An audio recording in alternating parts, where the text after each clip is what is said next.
नमस्कार दोस्तों, मैं हूं जिग्नेश परमार और आप सबका स्वागत करता हूं मेरे इस चैनल निवेश ज्ञान में।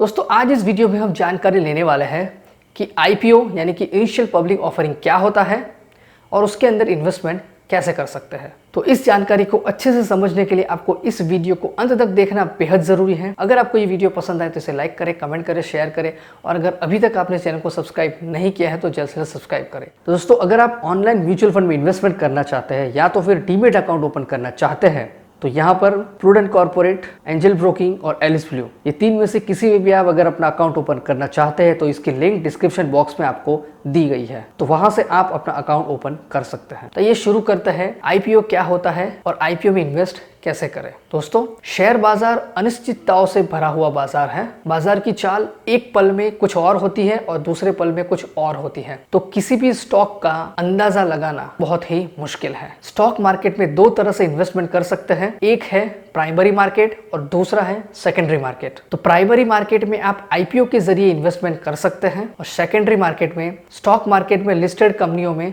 सीधे इन्वेस्टमेंट कर सकते हैं। तो आइए अब जानते हैं हम आईपीओ के बारे में बहुत ही आसान भाषा में। तो क्या होता है आईपीओ? आईपीओ का फुल फॉर्म है इनिशियल पब्लिक ऑफरिंग।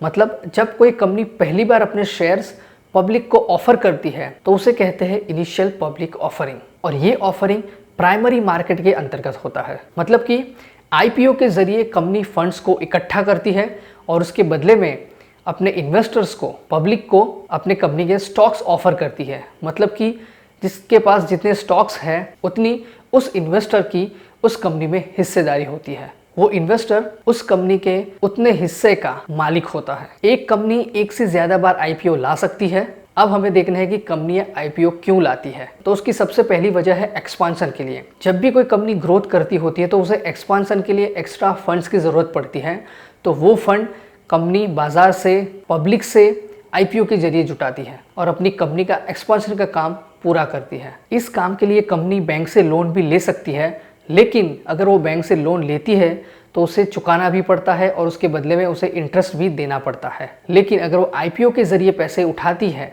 तो ना तो उसे कोई ब्याज देना पड़ता है और ना ही उसे कभी लौटाना पड़ता है। ये हुआ कंपनी का फायदा। और जो लोग आईपीओ खरीदते हैं उन लोगों को उस कंपनी के उतने शेयर्स मिलते हैं, मतलब कि उतनी हिस्सेदारी उस कंपनी के अंदर उस इन्वेस्टर्स को मिलती है। दूसरा है कर्ज कम करने के लिए, यानी कि बोरोइंग्स कम करने के लिए। तो जब कंपनी कर्ज में डूबी हुई होती है तब वो अपना कर्ज कम करने के लिए आईपीओ लाती है और आईपीओ में से मिले हुए पैसों से वो अपने कर्ज को कम करती है या तो फिर पूरा करती है, और बदले में उसे नए इन्वेस्टर्स मिलते हैं और उन इन्वेस्टर्स को अपनी कंपनी में हिस्सेदारी ऑफर करती है। और तीसरा है किसी भी नई प्रोडक्ट या तो फिर सर्विस लॉन्च करने के लिए। अब है आईपीओ के प्रकार। आईपीओ दो प्रकार के होते हैं। उसमें पहला है फिक्स प्राइस इश्यू या तो फिर फिक्स प्राइस आईपीओ और दूसरा है बुक बिल्डिंग इश्यू या तो फिर बुक बिल्डिंग आईपीओ। तो सबसे पहले फिक्स प्राइस आईपीओ की बात करें तो फिक्स प्राइस आईपीओ में इन्वेस्टर के पास प्राइस के लिए कोई चॉइस नहीं होती है। जो भी प्राइस कंपनी ने पहले से फिक्स की है उसी प्राइस पर वो आईपीओ खरीद सकते हैं। दूसरा है बुक बिल्डिंग आईपीओ यानी कि बुक बिल्डिंग इश्यू। तो यहाँ पर कंपनी कोई फिक्स प्राइस नहीं है रखती है, लेकिन एक प्राइस बैंड फिक्स करती है और उसी में से जो मिनिमम अमाउंट होती है उसे फ्लोर प्राइस कहते हैं और जो मैक्सिमम अमाउंट होती है उसे कैप प्राइस कहते हैं। तो यहाँ से इन दोनों के बीच में से कोई भी प्राइस का हम बीड लगा सकते हैं, यानी कि कोई भी प्राइस हम कंपनी को ऑफर कर सकते हैं शेयर खरीदने के लिए। और एक बात यह है कि यहाँ पर फ्लोर प्राइस और कैप प्राइस के बीच में कम से कम 20% का डिफरेंस रखा जा सकता है। अब है आईपीओ में इन्वेस्ट कैसे करते हैं। तो जब भी आईपीओ लॉन्च होता है तब आप अपने डीमेट अकाउंट के जरिए उस आईपीओ में बीड कर सकते हैं। नॉर्मली ये बीड 3 से लेकर 10 दिन तक ओपन रहती है, मतलब कि उसी दिन के अंदर आप आईपीओ में अप्लाई कर सकते हैं। अगर वो फिक्स प्राइस आईपीओ है तो आपको फिक्स प्राइस पे ही भरना है।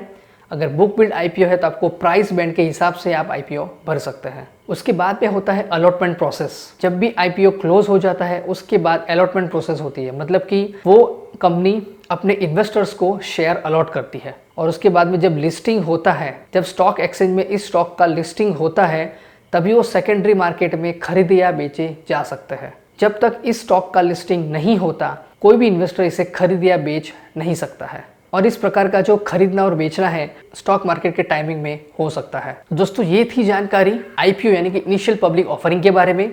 और उसके अंदर कैसे इन्वेस्ट कर सकते हैं इसके बारे में। तो मैं आशा करता हूँ कि आपको ये जानकारी पसंद आई होगी, महत्वपूर्ण लगी होगी।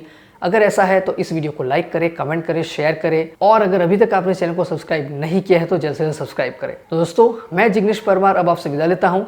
मिलते अगले वीडियो में एक और महत्वपूर्ण जानकारी के साथ। जय हिंद, जय भारत।